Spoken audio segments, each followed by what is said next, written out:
From painting to photography, from beadwork to woodworking, KQAL FM on the campus of Winona State University presents Art Beat. Art Beat highlights the work and accomplishments of local artists from in and around Winona. Support for Art Beat is made possible by the Minnesota Arts and Cultural Heritage Fund. Today on Art Beat, we have the conclusion of the February water music from the Minnesota Marine Art Museum. Have you ever seen two people play the piano at once?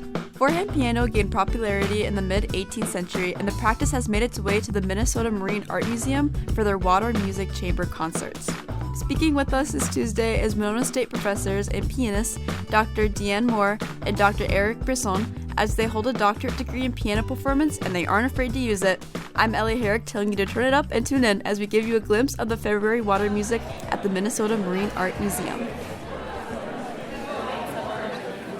What is kind of the meaning and skill behind having four hands for one piano? Oh, four hands is hard. Yes. It has its challenges, yes. It does. Yeah. So when music's written for two pianists, it's either two pianos or four hands.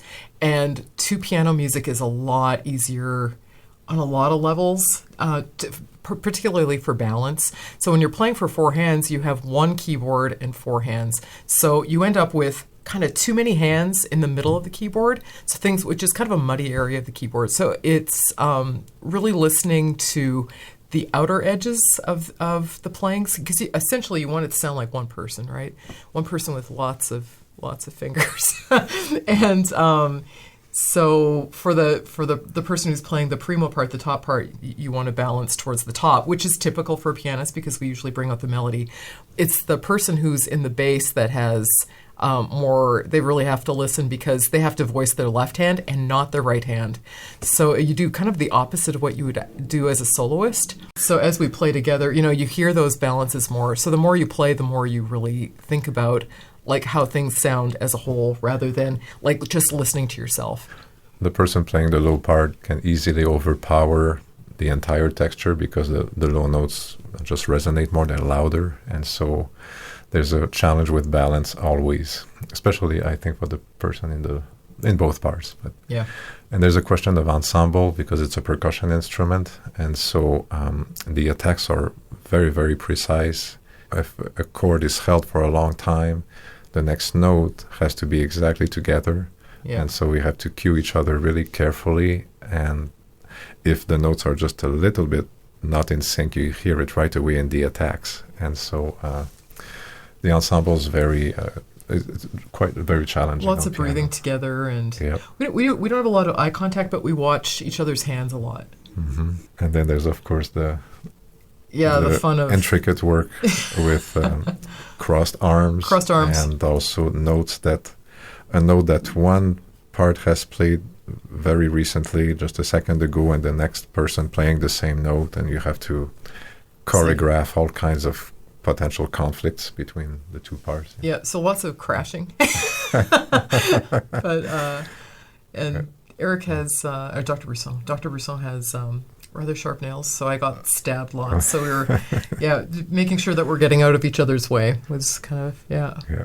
But it's fun. Yep. It's really fun. Mm-hmm. The preparation behind doing a performance like that, what was that like? I mean, like four hands, one piano wasn't your common like performance that you would see. So what was it like to perform? So the last piece that we played on the program, the Schubert Fantasy, we've both played both the primo and secondo parts, and we played that, it's about 4 years ago, I think. Yeah. Just kind of, we were doing like it was during the pandemic, and we were doing little private concerts. We learned it, and I was playing the bass part. Yeah. And which is kind of, it's interesting because you get to know really like both parts really well. So it's confusing when you're playing it because sometimes you're playing it, it's like, wait a second, is that me or is that him? Because you played both parts, which is weird. But I think this time around, it was music that we'd both played in different contexts, and music that I've taught before too. So I've had students play the Debussy pieces before. So we did a bit of practice on our own and then tried it out together. So usually we do kind of a run through just to see where things are, and then we take things apart a little bit more and practice in sections. But this time we focus on ensemble first, really getting things together, and then we do as much musical work as we can.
With like the arrangement of songs and picking like what piece you wanted to do, what was kind of the effect you wanted to do with like consideration to what is kind of around you when you perform like at the museum? Well, when Eric Rohde talked to us about doing it, I said, "Oh, it's a water music concert," and we didn't know what the exhibit was. So I was just thinking, okay, water music, and there's a lot of music written for solo piano that's about water, a lot, especially French music. And the piano just kind of lends itself to that sound. But the first piece that popped into my head was En Bateau, the Debussy that started out the Petite Suite, and which we've played like a lot over the years. And so I was like, oh, wait, so that means in a boat. So I was like, wait, we could do something about boat music. So I asked Eric if he'd be open to us doing a little bit of solo work in addition to the four hands work, just so we could have a cohesive program. So we had the Debussy set at the beginning with the boat piece, and then we had the set in the middle that was all barcarolle music, so music that was about Venetian gondola songs. And then the piece at the end was just candy for us. So it wasn't. I think there was a fluidity. You could imagine yourself being in a boat, I guess, if you were listening to it. Yeah. But it's just like really great music that I thought complemented the rest of the program.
you need to have a good relationship with the person you're playing with, because you need to know kind of what they're about to do with their other hand, especially like in the middle, like you said. Mm-hmm. And so do you think like the relationship you have with each other kind of affects how you play, and even like maybe what the music means and can be like showed to other people? Oh, that's nice. Maybe? I think that we have similar musical values and ideas, and like especially like in thinking about style, which I think helps a lot. If you have really conflicting, like either like technical, like the sounds that you make at the piano, it makes it difficult, because I mean, if your goal is to make it sound like one pianist, it's really hard if you're approaching the piano in a really different way from another person. Our technical background is similar. It's similar, yeah. Yeah. We studied with the same professor when we were in grad school, so the way we approach the piano and the way that we think about style is similar.